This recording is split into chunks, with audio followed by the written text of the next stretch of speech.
Suy qua tâm hồn ngắm xin như vậy xin qua mà nào nhớ ra ta con mong với nét tâm hồn khi đi ông lúc xa trong nơi cứ xa nhau đó sẽ cứ như nắng cười sầu ya đi đây cứ sẽ đi đây học sao mẹ đi đây ya nắng cứ nắng cười sầu mẹ đi cho con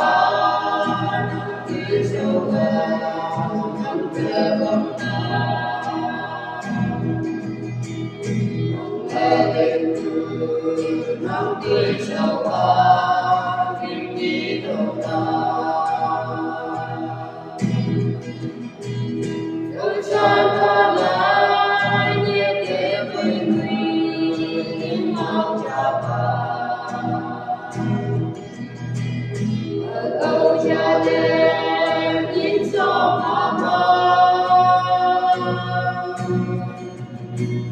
và đời cha đêm nhìn gió nhìn ta nhìn đâu quay đi và ta từ ta thế nào trở về nhìn trở về lúc xa cha đêm như xa nhau ta sẽ cứ như lòng đi sâu ya đi nơi gần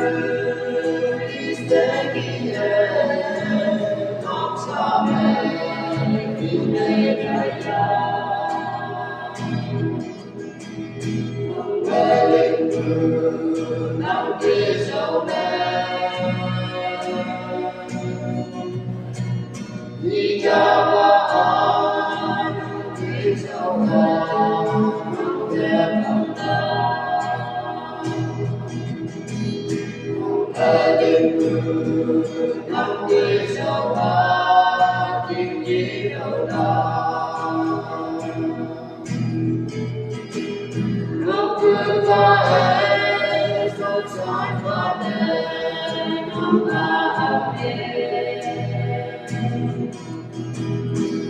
cứ làm chiến thắng ở đâu nhớ là yên thắng cứ sợ sân và ngọc sao vòng đi tới chân cao đi kề dòng mưa qua máu mưa đau lúc xa trong đêm khi xa nhau ta sẽ cũng như nắng tươi sâu ya đi nơi nơi cứ đi sẽ đi đến ngọc xa mẹ đi nơi ya